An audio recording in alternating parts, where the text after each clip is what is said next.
तो ये है एक पैनोरामा का एलईडी टीवी 24 इंचेस है। तो इसका दिक्कत ये है कि इसका लाइट यहाँ पे कुछ नहीं आ रहा है। तो मैंने पहले टाइम तो आ रहा था, कुछ सेकंड के लिए यहाँ पे पैनोरामा लिखा गया, उसके बाद चला जा रहा था, लेकिन अभी नहीं आ रहा है। ग्रीन एलईडी अभी जल रहा है और यहाँ पे कुछ लिखा भी दिखा रहा है। कैमरा में उतना शायद नहीं दिखाएगा, ठीक है। तो यहाँ पे पहले तो पावर को ऑन करते हैं और देखते हैं कुछ स्क्रीन में कुछ लिखा आता है कि नहीं। वैसे आप खाली आंखों से देखोगे तो उतना ज़्यादा अच्छे से पता नहीं चलता है और कैमरा पे भी उतना अच्छा पता नहीं चलता है। तो ग्रीन एलईडी करता हूँ पावर ऑन। देखिए यहाँ पे कुछ लिखा है, योर्स करके कुछ लिखा है, देखिए यहाँ पे लिखा है, उसके बाद चला गया। तो बेसिकली चला गया मतलब यहाँ पे ब्लू स्क्रीन या फिर ब्लैक स्क्रीन हो जाएगा। उसके बाद यहाँ पे ये भी वगैरह कुछ लिखा आएगा, ठीक है। तो दिक्कत इसका बैक लाइट रिलेटेड है। डिस्प्ले यहाँ पे सही है, बैक लाइट इसका खराब हो गया शायद, ठीक है। तो बैक लाइट में दो पोर्शन आता है, एक तो आता है बैक लाइट ड्राइवर और एक आता है बैक लाइट। तो इनमें से कौन सा खराब है वही हमको पता करना है। तो चलिए स्टेप बाय स्टेप, पहले तो हम इसको खोल लेते हैं, उसके बाद आगे देखते हैं।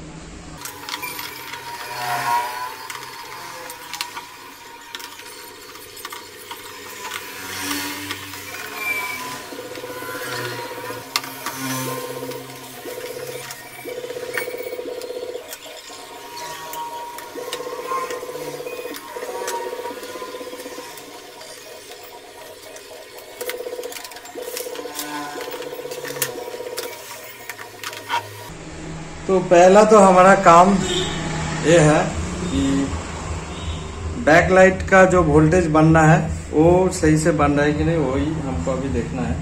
अगर बन रहा है तो उसके बाद बैक लाइट को हम टेस्ट करेंगे।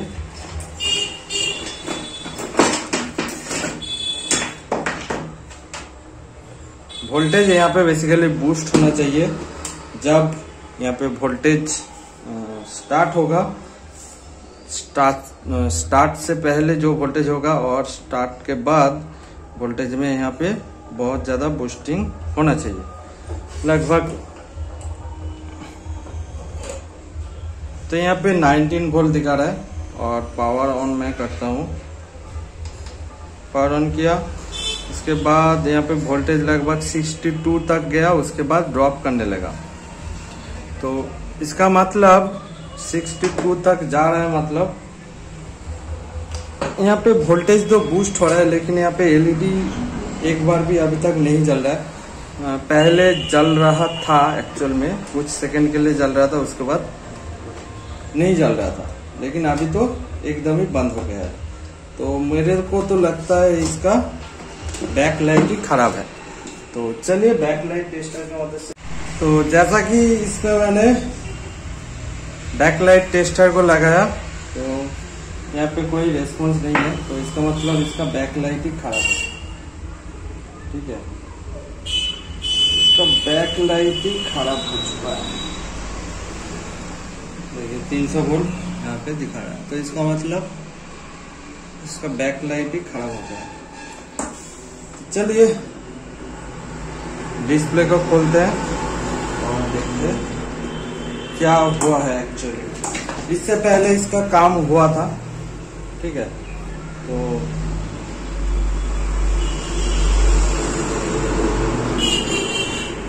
ये बहुत ही चीप क्वालिटी का, ये पैनोरामा से तो अगर आप पैनोरामा का खरीद रहे हो, मोस्टली जो भी ब्रांड होता है,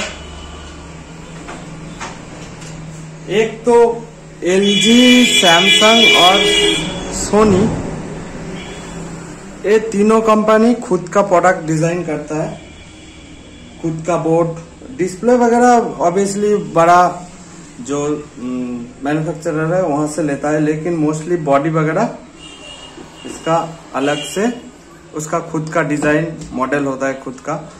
लेकिन बाकी सब ब्रांड ऑलमोस्ट सेम इसका बोर्ड भी यूनिवर्सल बोर्ड आता है, जो कि यहाँ पे हर रेजोल्यूशन का यहाँ पे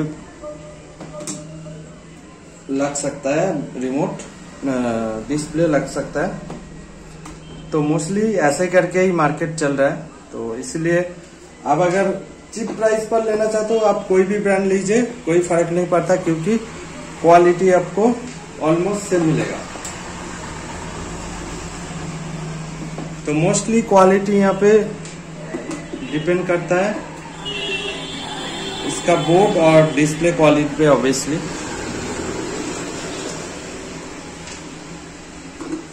तो चलिए मैं इसको खोल लेता हूँ, उसके बाद देखते हैं क्या होता है।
तो यहाँ पे ओके लिखा गया है और ये शायद पुराना है, तो कम प्राइस पर काम करने के लिए ये तरीका यूज किया है शायद।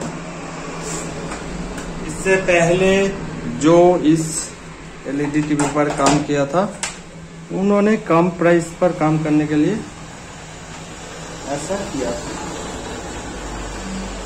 देखिए यही खराब है, और अगर इसको देखिए तो ये सही है, ऐसे ही है, यही खराब हो गया है, जो कि ये पुराना था पहले।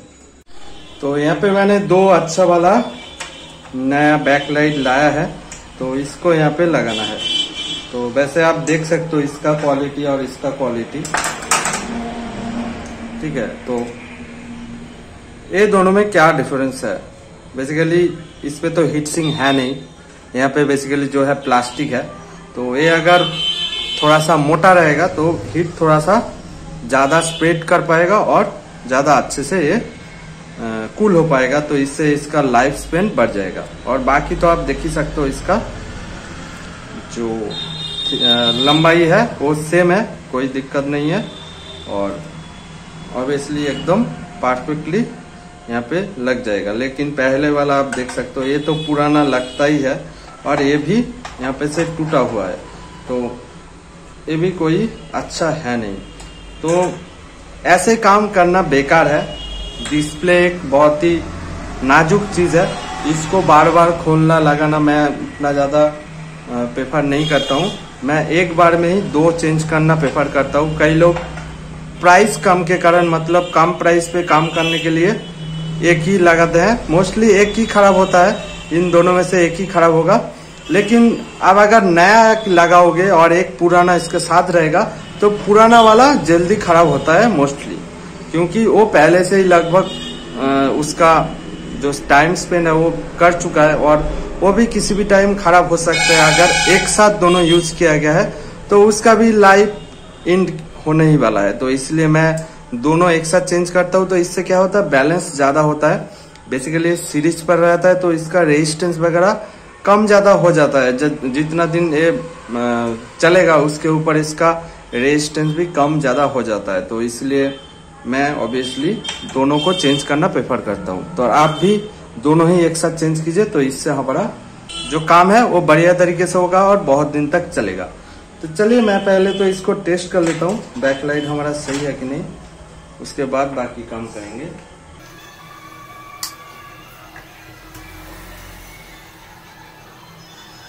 ठीक है, 16.8 वोल्ट,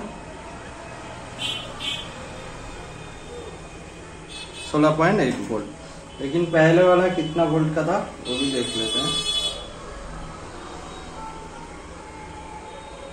16.8 वोल्ट का ही है। और ये तो खराब हो चुका है, जलेगा नहीं। तो बेसिकली हर एलईडी के हिसाब से ही होता है। लगभग 6 वोल्ट का शायद एलईडी रहता है, 6 वोल्ट का नहीं, 3 वोल्ट का ही शायद होगा, 3 6 18 वोल्ट, तो उसके हिसाब से। तो ये 3 वोल्ट का ही शायद एलईडी है। अभी देख ही सकते हो इसका एलईडी का जो सिचुएशन है वो आप देखिए, ठीक है। अंदर का हिस्सा काला पड़ चुका है, ठीक है।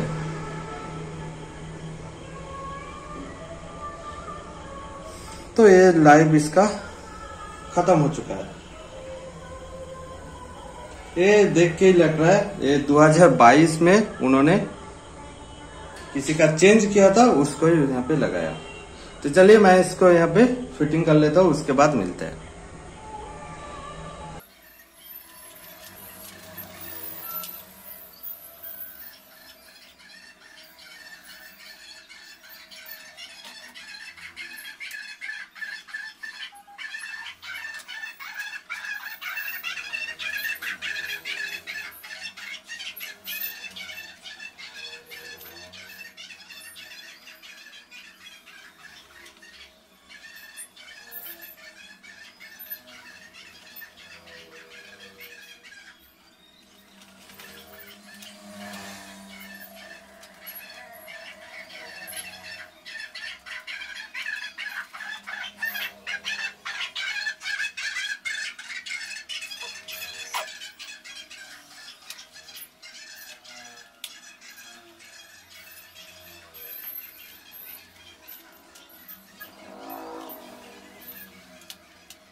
तो मैं यहाँ पे बैकलाइट टेस्ट कर लिया हूँ।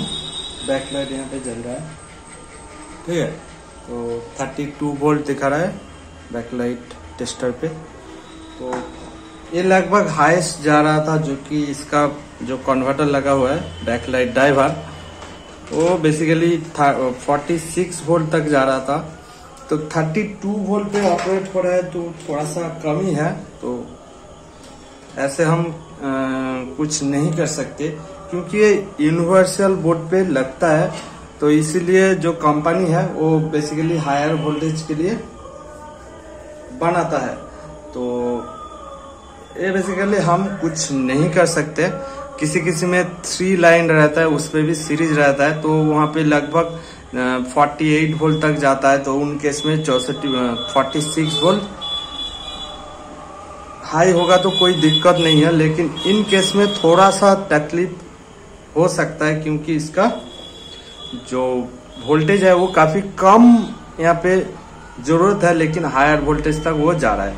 लेकिन करंट लिमिट एक है जो ऑब्वियसली, लेकिन ऑब्वियसली उतना कंट्रोल तो यहाँ पे मिलता नहीं है।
तो लगभग यहाँ पे 38 वोल्ट पे ऑपरेट हो रहा है, और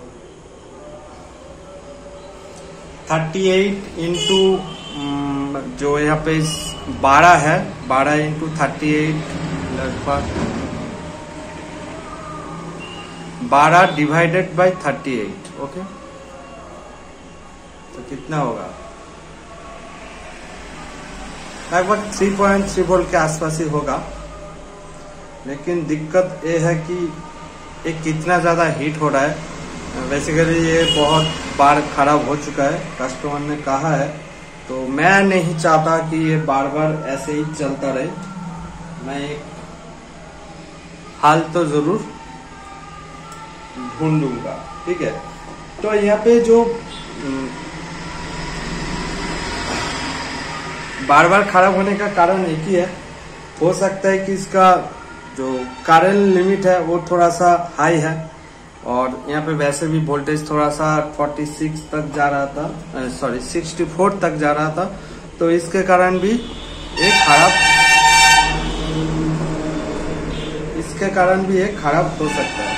तो इसीलिए मैं चाहता हूँ कि इसका जो वोल्टेज है वो तो 38 ही रहेगा। लेकिन मैं अगर यहाँ पे एक सीरीज रेजिस्टेंस दे दूंगा एक करंट लिमिट के लिए, तो उनमें शायद थोड़ा सा एलईडी पर कम प्रेशर आएगा। लेकिन फिर भी जो क्वालिटी उन्होंने यूज किया था वो उतना बढ़िया नहीं है। लेकिन जो मैंने यूज किया है वो काफी बढ़िया है, और हीट सिंक भी काफी ठीक है। तो इसीलिए मेरे को जो लगता है कि यहाँ पे ज्यादा कुछ करने की जरूरत है नहीं, क्योंकि मेरा क्वालिटी थोड़ा सा अच्छा है। तो मैं समझ सकता हूँ कि ये सही से चल जाएगा, और उतना ज्यादा भी हीट अभी तक कुछ भी नहीं हुआ है। तो आशा करता हूँ ठीक ठाक चल जाएगा। तो अगर पिक्चर के बात करें आप लोगों के लिए, नो सिग्नल आ चुका है। चलिए यहाँ पे एक यूएसबी प्ले करते हैं।